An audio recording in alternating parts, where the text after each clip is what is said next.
1992 में पेप्सी ने फिलीपींस में एक प्रतियोगिता चलाई थी जिसका अंत 5 लोगों की मौत के साथ हुआ। इस प्रतियोगिता का नाम था नंबर फीवर और इसका विचार बहुत ही सरल था।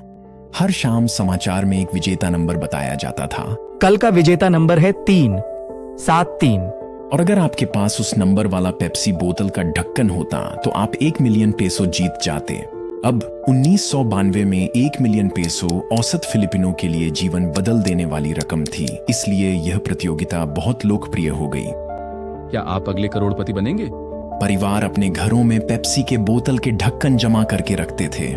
कई लोग कूड़ेदानों में ढक्कन ढूंढते थे ताकि विजेता ढक्कन मिल सके। पेप्सी के अनुसार देश की आधी आबादी इस प्रतियोगिता में सक्रिय रूप से भाग ले रही थी और इसी लोकप्रियता के कारण पेप्सी ने नंबर फीवर को अतिरिक्त 5 हफ्तों के लिए बढ़ाने का फैसला किया और यहीं से सब कुछ बुरी तरह गलत हो गया। देखिए, पूरी प्रतियोगिता के दौरान पेप्सी इस बात पर पूरी तरह नियंत्रण में थी कि कितने विजेता होंगे। वे 2 विजेता ढक्कन बोतलिंग प्लांट्स में डालने के लिए एक कंप्यूटर प्रोग्राम पर निर्भर थे।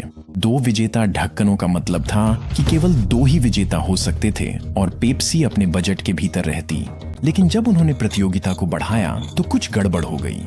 कंप्यूटर प्रोग्राम में गड़बड़ी हो गई जिससे कुछ नंबर गड़बड़ा गए और 25 मई 1992 को शाम 6 बजे चैनल 2 की शाम की खबर में विजेता नंबर 349 घोषित किया गया। और जहां केवल 2 विजेता होने चाहिए थे, वहीं लाखों फिलिपिनो जश्न मनाने लगे। देखिए, 349 पहले से ही एक गैर विजेता नंबर के रूप में निर्धारित था और इसी वजह से बोतलिंग प्लांट्स को यह नंबर जितना चाहें उतना छापने की छूट थी। इसका नतीजा यह हुआ कि फिलीपींस में 6 लाख से भी ज्यादा 349 वाले ढक्कन घूम रहे थे।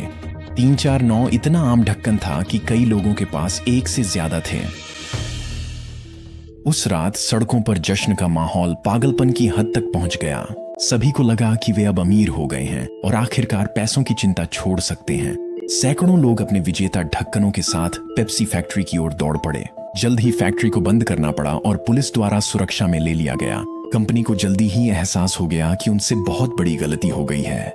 पेप्सी के अधिकारियों ने आधी रात को बैठक की ताकि कोई समाधान निकाला जा सके। अगर वे हर विजेता ढक्कन का सम्मान करते तो उन्हें अरबों डॉलर खर्च करने पड़ते, तो इसके बजाय उन्होंने सारा दोष कंप्यूटर पर डाल दिया और हर विजेता ढक्कन के बदले 500 पेसो देने की पेशकश की। अब 500 पेसो केवल लगभग 18 डॉलर के बराबर था। यह असली इनाम का केवल 0.05% था और जहां कुछ लोगों ने इस पेशकश को स्वीकार कर लिया, वहीं ज्यादातर ने मना कर दिया और भी ज्यादा नाराज हो गए।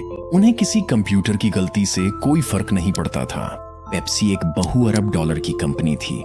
उनकी नजर में पेप्सी को पूरा इनाम देना ही चाहिए था, लेकिन पेप्सी टस से मस नहीं हुई और हिंसक